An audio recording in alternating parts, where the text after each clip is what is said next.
नमस्कार। प्रादेशिक समाचार के साथ मैं चंदन कुमार कौंडिल्य। पहले मुख्य समाचार। गृहमंत्री अमित शाह ने नई दिल्ली में भारत के स्वतंत्रता संग्राम की समग्र गाथा पर बने हिंदी धारावाहिक स्वराज का किया शुभारंभ। युवाओं से देश के प्राचीन संस्कृति और इतिहास पर गर्व करने का किया आह्वान। देश के नए उपराष्ट्रपति के लिए कल होगा मतदान। संसद भवन में सुबह 10 बजे से शाम 5 बजे तक डाले जाएंगे वोट। आजादी के अमृत महोत्सव के तहत भाजपा प्रदेश इकाई ने पूर्व मुख्यमंत्री बाबूलाल मरांडी के नेतृत्व में आज तिरंगा यात्रा निकाली। भाजपा विधायकों ने बाइक रैली में लिया भाग। और मौसम विभाग ने झारखंड में आगामी 7 से 10 अगस्त के बीच बारिश का पूर्वानुमान जारी किया है। और अब समाचार विस्तार से। गृहमंत्री अमित शाह ने आज नई दिल्ली में आकाशवाणी सभागार से दूरदर्शन के मेगा ऐतिहासिक हिंदी धारावाहिक भारत के स्वतंत्रता संग्राम की समग्र गाथा स्वराज का शुभारंभ किया। 75 कड़ियों की यह श्रृंखला भारत के स्वतंत्रता संग्राम के गौरवशाली इतिहास के अनछुए पहलुओं को सामने लाएगी। इस धारावाहिक का प्रसारण 14 अगस्त से रात 9 बजे से 10 बजे तक अंग्रेजी के साथ साथ 9 भारतीय भाषाओं में भी किया जाएगा। इस श्रृंखला का प्रसारण आकाशवाणी पर भी किया जाएगा। संचार माध्यमों में भारत के विचारों की अभिव्यक्ति के लिए गृहमंत्री अमित शाह ने आकाशवाणी और दूरदर्शन के प्रयासों की प्रशंसा की है। भारत के भाव की अभिव्यक्ति आकाशवाणी और दूरदर्शन के बगैर संचार माध्यमों में संभव ही नहीं। आज मैं इस मंच पर खड़ा हूं, आकाशवाणी भवन में खड़ा हूं, इसलिए नहीं कह रहा। मैं मन से मानता हूं कि भारत के भाव की अभिव्यक्ति केवल और केवल आकाशवाणी और दूरदर्शन ही कर रहे हैं। आजादी का अमृत महोत्सव मोदी जी के नेतृत्व में हम मना रहे हैं। देश और दुनिया में आजादी का गौरवगान कर रहे हैं। 75 साल में भारत ने जो उपलब्धियां प्राप्त की है उसका भी गौरवगान कर रहे हैं। आजादी दिलाने में नामी अनामी हजारों लाखों लोगों ने तनिक भर का भी विचार किए बगैर अपने अस्तित्व को मिटा दिया। उन लोगों के ऋण का स्वीकार भी कर रहे हैं और साथ ही साथ अमृत महोत्सव से लेकर शताब्दी तक महान भारत कैसा होगा उसकी रचना के संकल्प भी ले रहे हैं। इस अवसर पर सूचना और प्रसारण मंत्री अनुराग ठाकुर ने कहा कि इस श्रृंखला के माध्यम से युवा स्वतंत्रता सेनानियों के बलिदान के बारे में जान सकेंगे। श्री ठाकुर ने कहा कि इससे हर भारतीय को अपने गौरवशाली अतीत पर फक्र होगा। देश के नए उपराष्ट्रपति के लिए कल मतदान होगा। संसद भवन में सुबह 10 बजे से शाम 5 बजे तक वोट डाले जाएंगे। एनडीए उम्मीदवार श्री जगदीप धनखड़ जबकि श्रीमती मार्गरेट आल्वा विपक्ष के उम्मीदवार हैं। उपराष्ट्रपति का चुनाव संसद के दोनों सदनों के सदस्यों से मिलकर बने निर्वाचक मंडल के सदस्यों द्वारा आनुपातिक प्रतिनिधित्व प्रणाली के माध्यम से किया जाता है। संसद में कुल सदस्यों की संख्या 788 है, जिसमें 543 लोकसभा के जबकि 233 राज्यसभा के सदस्य हैं और 12 सदस्य मनोनीत हैं। मतगणना कल मतदान के बाद संसद भवन में ही की जाएगी। उपराष्ट्रपति एम वेंकैया नायडू का कार्यकाल 10 अगस्त को समाप्त हो रहा है। और इधर सूचना और प्रसारण मंत्री अनुराग सिंह ठाकुर ने आज राष्ट्रपति भवन में राष्ट्रपति द्रौपदी मुर्मू से भेंट की। उनके साथ सूचना और प्रसारण राज्य मंत्री डॉक्टर एल मुरुगन तथा युवा कार्य और खेल राज्य मंत्री निशित प्रमाणिक मौजूद थे। प्रवर्तन निदेशालय ईडी द्वारा अवैध खनन और मनी लॉन्ड्रिंग मामले में आज तीसरे दिन भी मुख्यमंत्री हेमंत सोरेन के प्रेस सलाहकार अभिषेक प्रसाद उर्फ पिंटू से ईडी कार्यालय में पूछताछ की जा रही है। ईडी की रिपोर्ट के अनुसार अभिषेक प्रसाद के नाम पर 12 से अधिक कंपनियां निबंधित हैं। ईडी की टीम इन कंपनियों और उसमें निवेश के पहलुओं पर पिंटू से पूछताछ कर रही है। दूसरी ओर मुख्यमंत्री के विधायक प्रतिनिधि पंकज मिश्रा के करीबी बच्चू यादव को गिरफ्तारी के बाद शुक्रवार को ईडी ऑफिस लाया गया, जहां ईडी अधिकारी उससे पूछताछ कर रहे हैं। पूछताछ के बाद उसे कोर्ट में प्रस्तुत किया जाएगा। गुरुवार को ईडी ने बच्चू यादव को देर रात गिरफ्तार किया था। और झारखंड में सुखाड़ की स्थिति को लेकर केंद्र सरकार की ओर से कदम उठाने की मांग सांसद आदित्य प्रसाद साहू ने राज्यसभा में की। राज्यसभा में सवाल उठाते हुए आदित्य प्रसाद साहू ने कहा है कि राज्य में अब तक 51% से भी कम बारिश हुई है। किसान केवल अब तक 22% ही रोपनी कर सके हैं। मानसून के अच्छे संकेत दिखाई नहीं दे रहे हैं। सर, जैसा कि आप सभी जानते हैं कि झारखंड राज्य कल कारखाने, उद्योग और व्यापार के नाम से देश में दुनिया में प्रसिद्ध है, लेकिन 76% आबादी गांवों में आज जनता निवास करती है और वहां पर 33% पहाड़ जंगल भी है और वहां पर 600 से लेकर 1200 मिलीलीटर तक वर्षा होती है, औसतन 1000 मिलीलीटर बारिश होती है। परंतु दुख के साथ कहना पड़ रहा है कि झारखंड राज्य में 51% वर्षा हुई है, जिसके चलते वहाँ के जो निवासी हैं 76% गांव में रहने वाले लोग हैं, खेती पर आश्रित रहते हैं। आज धान में जो बिचड़े छोड़े गए थे वो बिचड़े सूखने लगे हैं और 12% ही धान की रुपाई खेतों में हो पाई है, जिसके कारण वहाँ पर सुखाड़ की स्थिति उत्पन्न हो गई है। मेरा आग्रह है कि केंद्र सरकार की तरफ से झारखंड पर ध्यान दिया जाए। वहीं राज्यसभा सांसद दीपक प्रकाश ने केंद्र सरकार की ओर से झारखंड में सुखाड़ की स्थिति को जानने के लिए विशेष टीम को भेजने की मांग की है। और झारखंड के गोड्डा से बीजेपी सांसद निशिकांत दुबे ने आज लोकसभा में दावा किया है कि झारखंड में 1800 स्कूलों में रविवार की बजाय शुक्रवार को छुट्टी हो रही है। उन्होंने सदन में शून्यकाल के दौरान यह विषय उठाते हुए कहा कि इस मामले की जांच एनआईए से कराई जाए ताकि कड़ा संदेश दिया जा सके। बीजेपी सांसद निशिकांत दुबे ने कहा कि राज्य के कुछ जिलों में जनसंख्या का संतुलन बदल गया है। श्री दुबे ने कहा कि झारखंड में 1800 ऐसे स्कूल हैं जिन्होंने अपने नाम के आगे उर्दू शब्द लगा लिया है। वहीं हजारीबाग के भाजपा सांसद जयंत सिन्हा ने झारखंड के पिछड़ेपन का विषय उठाया। उन्होंने दावा किया कि विकास के कई मानकों पर राज्य बहुत पिछड़ा हुआ है। उन्होंने कहा कि राज्य अपने लोगों को अनुसंधान, अवसर और कौशल विकास मुहैया कराने में विफल रहा है। झारखंड में अब तक सिर्फ 7-8 नए स्टार्टअप पंजीकृत हुए हैं। सरकार ने अगले साल तक कालाजार बीमारी के उन्मूलन का लक्ष्य रखा है। लोकसभा में लिखित उत्तर में स्वास्थ्य राज्य मंत्री भारती प्रवीण पवार ने कहा कि पिछले वर्ष 633 कालाजार स्थानिक केंद्रों में से 625 का उन्मूलन किया जा चुका है। डॉक्टर पवार ने कहा कि विश्व स्वास्थ्य संगठन ने इस बीमारी को 2030 तक खत्म करने का लक्ष्य रखा है।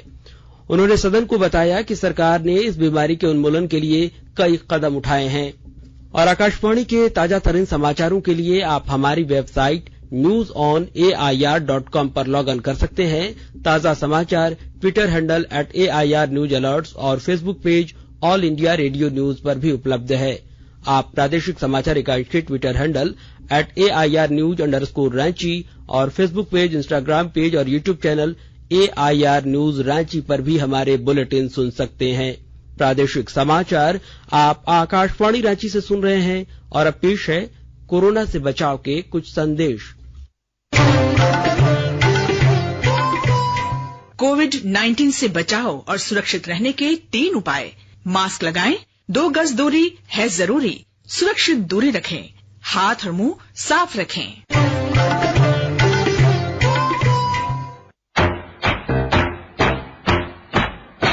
चलो मिलकर एक शुरुआत करें, चलो एक फैसला आज करें।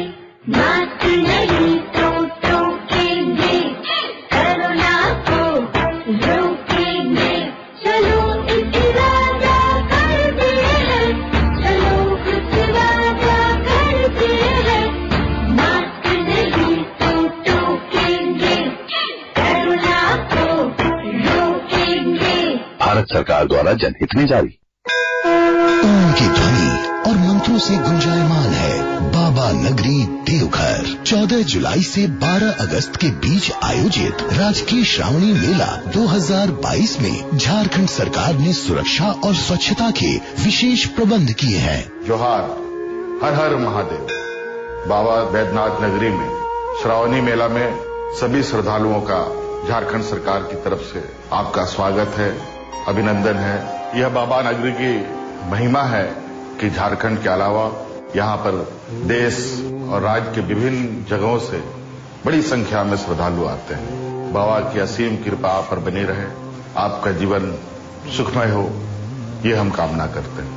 धन्यवाद। जोहार, हर हर महादेव। न रहे मन में कोई भी दुविधा, बाबा बैद्यनाथ की नगरी देवघर में जलार्पण और दर्शन के लिए मिलेगी हर संभव सुविधा। सूचना एवं जनसंपर्क विभाग, झारखंड सरकार द्वारा जनहित में प्रसारित।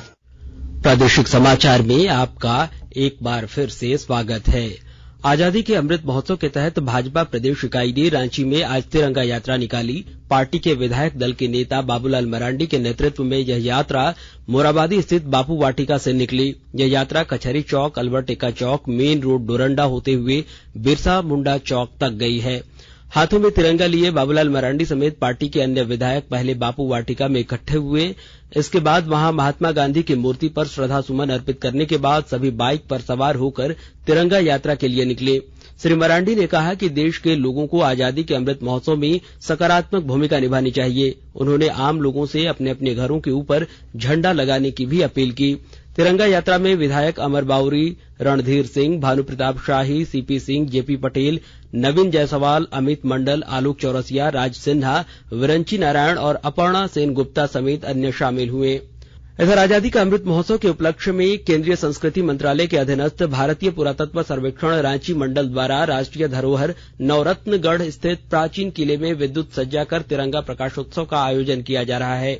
4 अगस्त से 15 अगस्त तक संध्या 7 बजे से 9 बजे तक किले में आकर्षक विद्युत सज्जा की जा रही है। हर घर तिरंगा अभियान के तहत की गई विद्युत सजावट आसपास के क्षेत्रों के लिए आकर्षण का केंद्र बना हुआ है। भारतीय पुरातत्व सर्वेक्षण रांची मंडल के अधीक्षण पुरातत्वविद डॉक्टर शिव कुमार भगत ने कहा कि भारतीय पुरातत्व सर्वेक्षण द्वारा नवरत्नगढ़ किला परिसर में आगामी 10 अगस्त को पूर्वाह्न 11 बजे स्वच्छता अभियान का भी शुभारंभ किया जाएगा, जिसमें मुख्य अतिथि के रूप में पद्मश्री मुकुंद नायक और पद्मश्री मधु मंसूरी हंसमुख शामिल होंगे। वहीं 15 अगस्त को पूर्वाह्न 10 बजे झंडोत्तोलन कार्यक्रम किया जाएगा।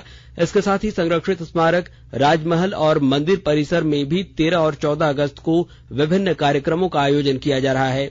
8 अगस्त को प्राचीन शिव मंदिर खेखपरता में मुख्य अतिथि पद्मश्री बलबीर दत्त और बेनी सागर में 9 अगस्त को आयोजित कार्यक्रम में मुख्य अतिथि के रूप में पद्मश्री छुटनी देवी महतो उपस्थित होंगी। केंद्रीय संस्कृति और सूचना तथा प्रसारण मंत्रालय की ओर से 22 जुलाई से हर घर तिरंगा कार्यक्रम शुरू किया जा रहा है। आजादी का अमृत महोत्सव के तहत देशवासियों में देशभक्ति की भावना जागृत करने और राष्ट्रीय ध्वज को सम्मान प्रदान करने के उद्देश्य से यह कार्यक्रम शुरू किया जा रहा है। अब हर घर की छत पर शान से फहरेगा तिरंगा, गुनगुनाए जाएंगे नव विकास के गीत, आन बान शान का प्रतीक राष्ट्र ध्वज तिरंगा। आइए आजादी के अमृत महोत्सव के पावन अवसर पर इस स्वाधीनता दिवस हर घर फहराते हैं तिरंगा और लेते हैं भव्य और सशक्त भारत के निर्माण का संकल्प। आइए हर घर फहराएं तिरंगा।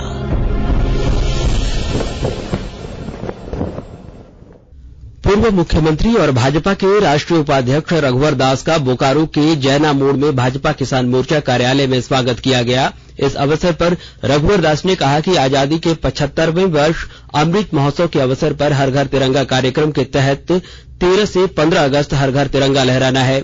श्री दास ने कहा कि तिरंगा हर भारतीय के स्वाभिमान का प्रतीक है। भारत के प्रधानमंत्री नरेंद्र मोदी के नेतृत्व में भारत विश्व शक्ति बनकर उभरा है। देश के प्रत्येक नागरिक आज तिरंगे की उपस्थिति में विश्व के किसी भी कोने में सुरक्षित महसूस करता है। और भारतीय जनता पार्टी ने कांग्रेस पर आरोप लगाया है कि वह केंद्रीय एजेंसियों को भयभीत करने के उद्देश्य से महंगाई के मुद्दे पर राष्ट्रव्यापी प्रदर्शन कर रही है। नई दिल्ली में भाजपा के वरिष्ठ नेता रविशंकर प्रसाद ने कहा कि कांग्रेस महंगाई और बेरोजगारी का बहाना बना रही है। उधर नई दिल्ली में आज सुबह कांग्रेस नेता राहुल गांधी ने आरोप लगाया है कि देश में बेरोजगारी अधिक है और महंगाई लगातार बढ़ती जा रही है। उन्होंने दावा किया कि रोजगार सृजन की प्रणाली ठप हो गई है। छोटे और मध्यम कारोबारी बाजार से गायब हो गए हैं। आगामी त्योहारों को लेकर पश्चिमी सिंहभूम जिला प्रशासन हाई अलर्ट पर है। इस संबंध में सभी थाना क्षेत्रों की समीक्षा करने के बाद जिले के आरक्षी अधीक्षक आशुतोष शेखर ने सतर्कता बरतने का निर्देश दिया है। आरक्षी अधीक्षक ने सावन के अंतिम सोमवारी, आदिवासी दिवस आयोजनों और मुहर्रम के आयोजन को लेकर जुलूस एवं भीड़ को नियंत्रित करने के लिए मार्गों का निरीक्षण किया। त्योहारों के दौरान सामाजिक समरसता को तोड़ने की कोशिश करने वालों पर भी पुलिस की कड़ी नजर बनी हुई रहेगी।